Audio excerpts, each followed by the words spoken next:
नमस्कार. मालिकेच्या आजच्या भागामध्ये आपल्याला पाहायला मिळणार आहे की फायनली कावेरीने अमृताला एक्सपोज केलेला आहे. लॅबचे रिपोर्ट त्याचबरोबर सर्व पुरावे सगळ्यांच्या समोर आणत कावेरीचं थोबाड फोडलेलं आपल्याला पाहायला मिळणार आहे. इकडे मा खूप खुश आहेत आणि माने ठरवलेलं आहे की आता एकाच लग्न मंडपामध्ये 2 लग्न उरकायचे आहेत. माझ्या दोन्ही मुलांची लग्न होणार आहेत. आणि तेव्हा मात्र कावेरीला टेन्शन आलेलं असतं. यशला सुद्धा काळजी वाटत असते, पण उदय म्हणत असतो की मा तुझ्या आनंदासाठी मी काहीही करायला तयार आहे, असं उदयने स्पष्टपणे सांगितलेलं आहे. आणि इकडे अमृताने मात्र लॅबचे रिपोर्ट आलेले असतात. यशने फोन करून सांगितलेलं असतं, परंतु ते रिपोर्ट अमृताने मिळवलेले असतात आणि लायटरने ते रिपोर्ट ती जाळून टाकत असते. आणि त्याच वेळी कावेरी तिथं पोहोचलेली आहे आणि अमृता म्हणत असते की मी तुला सांगितलेलं माझ्या विरोधात पुरावे शोधायला जाऊ नकोस. माझ्या विरोधात पुरावे शोधणं तेवढं सोपं काम नाही. तेव्हा अमृताला कावेरी म्हणते की काहीच अवघड नाहीये, तू तर उलट सगळं सोपं करून ठेवलेलं आहे, असं कावेरी अमृताला स्पष्टपणे सांगत असते. आणि त्याचसोबतच या सगळ्या गोष्टी सर्वांच्या समोर कावेरी कशा पद्धतीने आणणार आहे ते म्हणजेच ते जळलेला रिपोर्ट आणि अमृता लायटर या सगळ्या सहित कावेरी तिला घेऊन फरफटत बाहेर आलेली आहे. आणि सर्वांच्या समोर सनसनी तशी कानाखाली कावेरीने अमृताच्या वाजवलेली आहे आणि अमृताची वाट लावलेली आहे. हे सगळं आपल्याला आजच्या या व्हिडिओमध्ये पाहायला मिळणार आहे. त्यासाठी हा व्हिडिओ शेवटपर्यंत पहा. त्याचबरोबर चॅनलवरती नवीन असाल तर चॅनलला सबस्क्राईब करा, व्हिडिओला लाईक करा. इकडे यश कावेरीला म्हणत असतो की आठवतंय का, गुरुजी आले होते तेव्हा पत्रिकेवरती पाणी सांडलं आणि मग ती पत्रिका घेऊन मी आतमध्ये गेलो. ते पाणी मी मुद्दामच सांडलं होतं, मला माहिती होतं की काय करायचं आहे ते. आणि मग मी आतमध्ये गेलो आणि ती पत्रिका घेऊन आत गेल्यानंतर आतून मी दुसरी पत्रिका घेऊन आलो. ती पत्रिका होती तुमची, कारण मला तुमच्या सोबत लग्न करायचं आहे. कारण हा यश फक्त कावेरीचा आहे आणि कावेरी यशची आहे, हे सगळं यश बोलत आहे. तेव्हा कावेरीला मात्र खूप छान वाटत असतं, कावेरी खुश असते. फायनली यशने जेव्हा तिचं कन्फ्युजन दूर केलेलं असतं तेव्हा कावेरीला बरं वाटलेलं असतं. त्याचबरोबर कावेरीला यश म्हणत असतो की हे सगळं जरी अशा पद्धतीने असलं तरीही कावेरी म्हणते पण तेव्हा यश सांगत असतो की लग्न तर आपलंच होणार आहे, काहीही झालं तरीही लग्न आपल्याच दोघांचं होणार आहे आणि अगदी ठरलेल्या वेळी ठरलेल्या तारखेला लग्न होणार आहे, असं सगळं इकडे यश बोलत असतो. पण कावेरी म्हणते की हे सगळं कसं होईल, कारण अमृताच्या बाबतीत काय आहे तुम्हाला माहिती आहे ना यश. तेव्हा यश म्हणतो की आपल्याकडे खूप कमी दिवस आहेत, लवकरच आपण अमृताला एक्सपोज करणार आहोत आणि सगळ्यांच्या समोर अमृताला एक्सपोज करायचं आहे असं यशने ठरवलेलं आहे. तेव्हा कावेरी म्हणत असते की आपल्याकडे खूप कमी वेळ आहे. तेव्हा यश म्हणतो की हो, मी तुम्हाला एक व्हिडिओ दाखवतो, असं म्हणत कावेरी आणि यश दोघंही बोलत असतात. आणि तो कोणता व्हिडिओ आहे, खरं तर जो व्हिडिओ यश कावेरीला दाखवायला लागलेला आहे तर तो व्हिडिओ असतो तो म्हणजे ट्रंकचा. दोघंही खुश असतात. कावेरी आणि यश आता अमृताच्या विरोधात काही पुरावे शोधत असतात. त्याचबरोबर ते पुरावे शोधत असताना यशला जे काम दिलेलं होतं मा जेव्हा यशला म्हणालेली होती की लॅबमध्ये कोणी ओळखीचं असेल तर ते सरबत जे आहे ते टेस्टिंगसाठी पाठव, तेव्हा मात्र यश म्हणतो की अमृता खूप घाबरलेली होती. म्हणजे हे सगळं अमृताने केले हे माझ्या लक्षात आलेलं आहे, फक्त आता तिला एक्सपोज करणं गरजेचं आहे. तेव्हा मात्र इकडे कावेरी आणि यश दोघंही एकत्र आलेले आहेत आणि या सगळ्या गोष्टी खूप छान पद्धतीने जुळवून आणत यश आणि कावेरीने हे सगळं समोर आणण्याचं ठरवलेलं असतं. त्यासोबतच इकडे जेव्हा कावेरी आणि यश बोलत आहेत त्याचवेळी मा थालपीठ बनवत असते. मा सोबत तिथे यमुना असते आणि यमुना म्हणत असते की मा मला एक कळत नाहीये पण हे सगळं. तेव्हा मा म्हणते की ज्याने कोणी ही गोष्ट केलेली आहे त्याला मी सोडणार नाही, कारण एकदा का ते रिपोर्ट आले आणि मला कळलं की त्या सरबतामध्ये जे काही मिक्स केलेलं होतं ते काय होतं. तेव्हा यमुनाला आता भीती वाटायला लागलेली असते. यमुना म्हणत असते जर आता मला हे कळलं तर माझी काय हालत होईल, मा माझ्याशी कशा पद्धतीने वागेल, या सगळ्या गोष्टींचा विचार यमुनाच्या डोक्यात सुरू झालेला असतो. तेव्हा मात्र यमुना म्हणत असते की आई मा एवढं सगळं करायची गरज काय, म्हणजे एवढी काय मोठी गोष्ट घडलेली आहे. तेव्हा मा म्हणते की किती मोठी गोष्ट घडली किंवा काय झाले हे माझे मी बघते, कारण कावेरीच्या जीवावर उठलेलं होतं, कावेरीच्या जीवाचा प्रश्न होता. एवढे सगळं झालेलं आहे आणि तरीही जर तू म्हणत असशील की एवढी काय मोठी गोष्ट घडली तर ते मी माझी मी बघेल. तेवढ्यात विद्या आलेली असते विद्याला मा म्हणत असते की नाही, जोपर्यंत रिपोर्ट येत नाहीत, एकदा का रिपोर्टमध्ये जर काही सॅम्पल नाहीये किंवा काही मिक्स नाही आलं तरच मी तुला किचनमध्ये येऊ देणार आहे. जोपर्यंत रिपोर्ट येत नाहीत तोपर्यंत मी तुला किचनमध्ये येऊ देणार नाही, असं माने ठरवलेलं असतं. आता मात्र यमुनाची वाट लागलेली असते. यमुनाला कळायचं बंद होतं, कारण यमुनाच्या लक्षात आलेलं असतं की आता विद्या वहिनीने फक्त सरबत दिलेला होता, तर माने अशा पद्धतीने रिॲक्ट करून तिची वाट लावलेली आहे. तर जेव्हा कळेल की मी त्या सरबतात काहीतरी मिक्स केलं होतं तेव्हा काय होईल, पण हे मला कसं कळणार, हे मला कळू शकत नाहीये, असा गोड गैरसमज आता यमुनाचा झालेला असतो. इकडे विद्या म्हणत असते मी का करेल असं, आणि ती मनात बोलत असते कावेरी वहिनी तर माझी डार्लिंग आहे आणि मी त्यांच्यासाठी असं करेल, केलं यांच्या लेकीनं आणि ते आलंय माझ्यावरती, असं विद्या आता सगळ्या तिथे बोलत असते. मा म्हणत असतात की एक गोष्ट लक्षात ठेव, एकदा का रिपोर्ट आले की जर त्या रिपोर्टमध्ये तसं काही मला वाटलं तर मी तुला कायमचं माहेरी पाठवणार आहे. आता मात्र इकडे काळजी वाटायला लागलेली असते विद्याला. बिचारी रडत असते, नाही मा, मी काही नाही केलेलं, असं ती सांगत असते. आणि त्याच वेळी मा मात्र इकडे म्हणत असतात की नाही विद्या, हे बघ मी तुला काय सांगितलेलं आहे, जर त्या रिपोर्टमध्ये काय आलं तर तुझी रवानगी माहेरी होणार आहे, ही गोष्ट कायमस्वरूपी लक्षात ठेवायची. विद्याला आता टेन्शन येतं. विद्या म्हणत असते की मा, मी सांगते ना, मी शपथ घेऊन सांगते मी काहीच नाही केलेलं. तेव्हा मा म्हणतात की बरोबर आहे, तू काही नाही केलेलं, पण तुझ्या वेंधळेपणामुळे सुद्धा काही गोष्टी घडलेल्या असतात आणि जर तुझ्या वेंधळेपणामुळे काही झालं असेल तर त्याची शिक्षा भोगावी लागणारच आहे. त्यासोबतच इकडे कावेरी आलेली असते. कावेरी हे सगळं पाहते आणि त्याचबरोबर आता विद्याचं जे काम आहे ते सगळं काम यमुनाने करायचं आहे असंही सांगितलेलं असतं. म्हणजे बरोबर यमुनाला शिक्षा मिळालेली असते. तिनं जे काय कारस्थान केलेलं आहे त्या सगळ्या कारस्थानाची शिक्षा ही तिला मिळत असते. कावेरी हे सगळं पाहते तेव्हा धक्का बसतो. तेव्हा यमुनाला मात्र आता टेन्शन आलेलं असतं की ती कावेरी जी आहे ती शांत राहणार नाही, ती हे सगळं शोधून काढेल आणि मी मात्र अडकली जाणार याची भीती आता तिला वाटायला लागलेली आहे. ती थालपीठ भाजत आहे, पण त्याचबरोबर तिच्या डोक्यामध्ये विचारांचं चक्र चालू आहे की हे सगळं कसं थांबवायचं, हा प्रश्न तिला पडलेला असतो.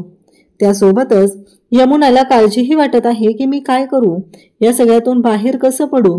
आणि मग जेव्हा तिला कळत नाही तेव्हा ती एकच गोष्ट करते, ती म्हणजे ती मूर्ख अमृताकडे जायचं आणि तिचा सल्ला घ्यायचा आणि स्वतःच्या पायावरती कुऱ्हाड मारून घ्यायची. हे सगळं त्या यमुनाचं सुरू आहे. आणि मग आता इकडे यशला फोन आलेला असतो आणि यशला कळलेलं असतं. तेव्हा यश म्हणतो की हो, ते रिपोर्ट जे आहेत ना ते फक्त माझ्या हातात पोहोचले पाहिजेत. तेव्हा कावेरी म्हणते काय झालं. तेव्हा यश म्हणत असतो की मला काहीतरी दाखवायचंय आणि मग कावेरीला तो एक व्हिडिओ दाखवायला लागतो. हा ट्रंकचा व्हिडिओ आहे. कावेरी म्हणते पण मला ट्रंकचा व्हिडिओ का दाखवताय तुम्ही. तेव्हा यश म्हणतो की हो, कारण ट्रंकचा व्हिडिओ जो आहे तो यासाठी दाखवतोय की या ट्रंकच्या व्हिडिओमध्ये जे दिसतंय ना ते शांतपणे पहा. कावेरी तो ट्रंकचा व्हिडिओ पाहते आणि तिला धक्का बसतो. तेव्हा यश म्हणतो की लक्षात आलं का काय झालेलं आहे. कावेरी म्हणते पण मला कळत नाहीये नक्की काय आहे. तेव्हा यश म्हणतो ते रक्त लागलंय ते अमृताचंच आहे ना. बरोबर आहे. तेव्हा कावेरी म्हणते पण आपण त्यासाठी DNA टेस्ट करावी लागेल, त्याला बराच वेळ जाईल, तेवढा वेळ आहे का आपल्याकडे. तेव्हा यश म्हणतो की नाही, तेवढा वेळ आपल्याकडे नाही आहे, म्हणून तर आपल्याला पुढचं प्लॅनिंग करायचं आहे. यशच्या डोक्यात वेगळं प्लॅनिंग सुरू असतं आणि त्या पद्धतीने यश पुढे काय करायचं ते सगळं अमृताच्या बाबतीत कावेरीला सांगत असतो. कावेरी आणि यश या दोघांनीही ठरवलेलं असतं, कारण यश म्हणत असतो की जेव्हा माने मला सांगितलं होतं तेव्हाच मी या सगळ्या गोष्टींचा शोध घेत होतो आणि माझ्या हाती हे सगळं लागलेलं आहे. असं सांगितल्यानंतर मग आता काय करायचं, कारण ही गोष्ट आपल्याला माहिती आहे आणि मग ही गोष्ट अमृताला नाही माहिती. अमृता नक्कीच माती खाणार आणि तोच तर पुरावा आहे ना, त्याच तर गोष्टी आपल्याला करायच्या आहेत, असं बोलणं चालू आहे. आणि यशने खूप जबरदस्त असा प्लॅन केलेला आहे आणि ज्याच्यामध्ये अमृता स्वतःच येऊन अलगद अशी अडकणार आहे, ज्याची कल्पना तिला कधीही नव्हती. म्हणजे तिची वाट पूर्ण लागणार आहे या गोष्टींची तयारी यशने ऑलरेडी करून ठेवलेली असते आणि अमृता मात्र तशाच पद्धतीने वागणार याची खात्री यश आणि कावेरीला आहे, कारण अमृताने चूक केलेली आहे आणि जर चूक केलेली असेल तर त्या गोष्टी आता बाहेर येऊ नये म्हणून तिला नक्कीच काहीतरी करावं लागणार, हे मात्र यशने चांगलंच ओळखलेलं असतं. त्यासोबतच इकडे पाहायला मिळतं ते म्हणजे आता दोघांनीही प्लॅन केलेला आहे, त्या पद्धतीने पुढचं काम करायचं आहे असं यश कावेरीला सांगत असतो. आणि त्यासोबतच इकडे पाहायला मिळतं ते म्हणजेच सगळं जेव्हा घडत असतं आणि त्यासोबतच इकडे यश कावेरीकडे पाहत आहे आणि कावेरीला सगळं प्लॅनिंग व्यवस्थित समजून सांगत आहे. कावेरी मात्र काही साधी नाही आहे. अगदी कावेरी म्हणत असते नेहमी गावाचा इंगा दाखवल्याशिवाय सोडणार नाही. आणि ती वेळ आलेली असते. कावेरी अमृताला आता तिचा इंगा दाखवणार असते.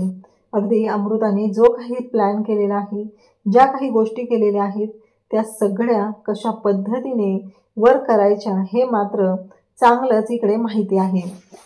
त्यासोबतच कावेरी खुश असते आणि यश म्हणत असतो की तिला काय वाटलं अमृताला त्या की आपण तिला अशा पद्धतीने यातून सोडणार नाही. पण नाही, आज तिची वाट तर लावायचीच आहे, एवढं नक्की आहे.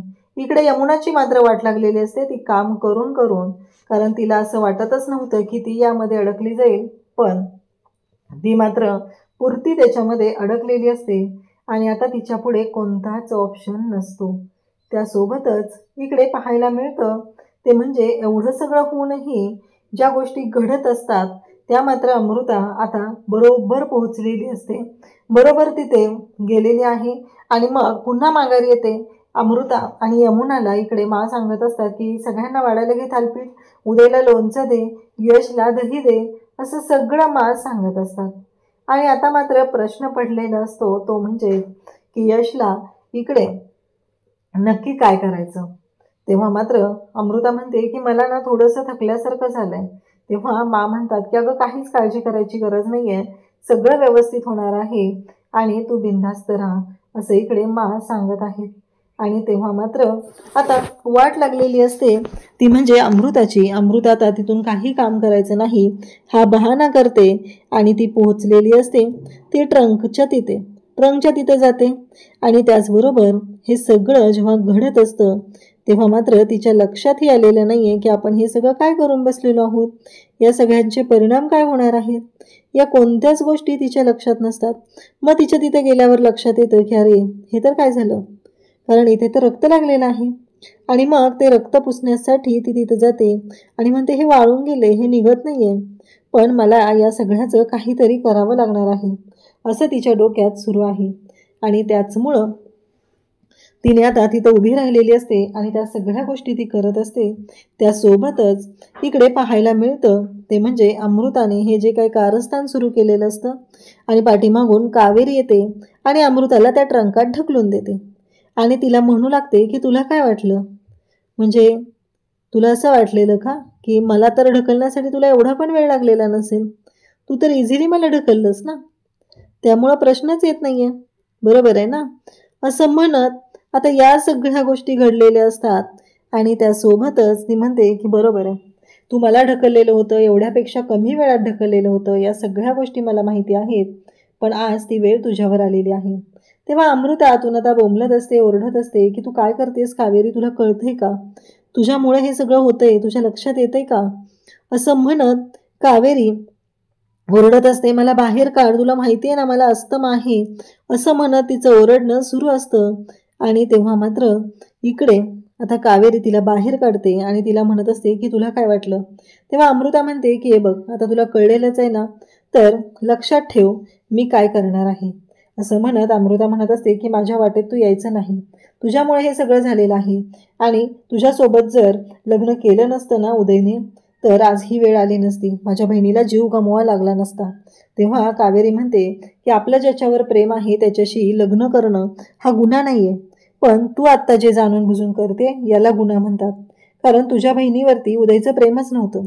तेव्हा अमृता म्हणत असते पण एक गोष्ट लक्षात ठेव, मी माच्या मनातली जी सल आहे ना ती कायम, ती जखम आहे ना तशीच ठेवणार आहे, प्रत्येक वेळेस जाऊन त्याच्यावरची खपली काढणार आहे आणि दाखवून देणार आहे की काहीही असलं तरीही या सगळ्यासाठी कोण जबाबदार आहे, अशा पद्धतीने बोलणं चाललेलं आहे.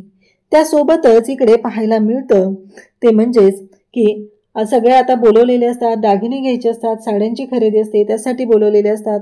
मा सगळं सिलेक्शन करत असते आणि इकडे कावेरी मात्र अमृताची वाट लावत असते. त्याचवेळी यमुना येते आणि यमुना दाखवत असते की ह्या डिझाईन घ्यायच्या का आपण.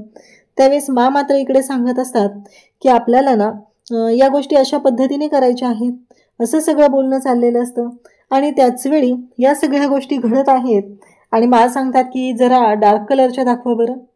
हे सगळं त्यांचं छान पद्धतीने चालू आहे. खरेदी करायची आहे आणि लग्नासाठी 4 दिवसावरती लग्न आले, मग त्याची खरेदी पण जोरदार झाली पाहिजे, अशा पद्धतीने बोलणं सुरू असतं.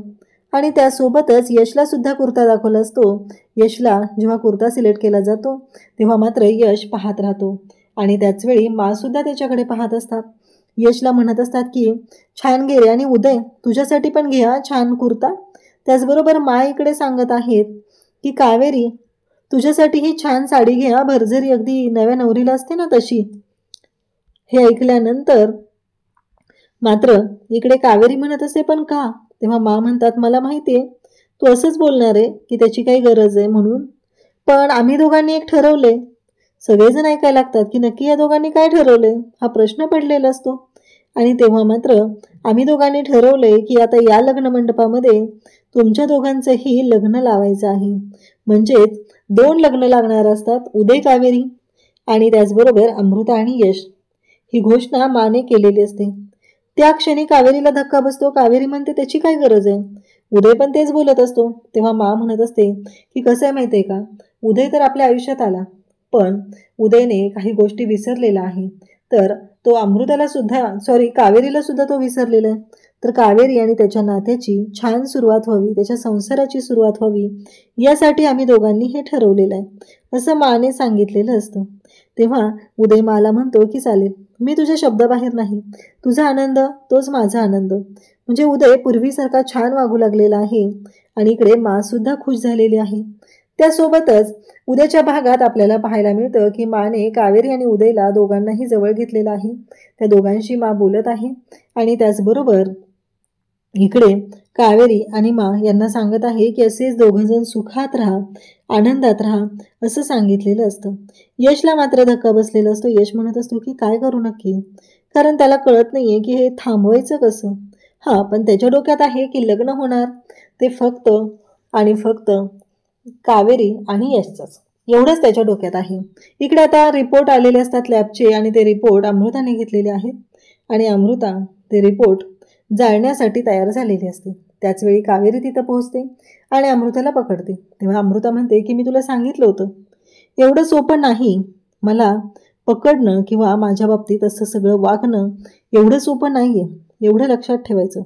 कारण काहीही असलं तरीही एक महत्त्वाची गोष्ट आहे आणि ती म्हणजेच की या सगळ्यातून मी अजिबात विचारच करू शकत नाही, असं अमृता म्हणत असते. तू विचारच करू शकत नाही आहे, या सगळ्यातून तुला मी बाहेरच पडू देणार नाही, अशा गोष्टी झालेल्या असतात.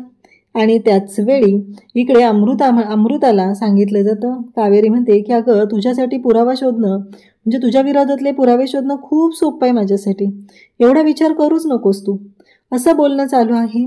आणि त्याच वेळी इकडे कावेरीने तिला पकडलेले रंगेहात आणि तिला फरफटत अक्षरशः घेऊन चाललेली आहे. तिला म्हणत असते की चल तुझी काय लायकी आहे ना, तुला दाखवते, असं म्हणत तिने अमृताला फरफटत आणलेलं आहे सगळ्यांच्या समोर. आणि तेव्हा मात्र इकडे कावेरी अमृताला समोर आणते. सगळेजण पाहत असतात आणि सगळ्यांच्या समोर सनसनीत अशी कानाखाली इकडे कावेरीने अमृताच्या लगावलेली आहे आणि तिला तिची लायकी दाखवून दिलेली आहे. घरातले सगळेजण पाहत असतात, हे सगळं काय होतंय, हे मी काय करते, म्हणजे कावेरी काय करते, हा प्रश्न पडलेला असतो. आणि तेव्हा मात्र कावेरीने सगळ्यांना तिचं खरं रूप दाखवलेलं आहे. अशाच अपडेटसाठी चॅनलशी कनेक्ट राहा. थँक्यू.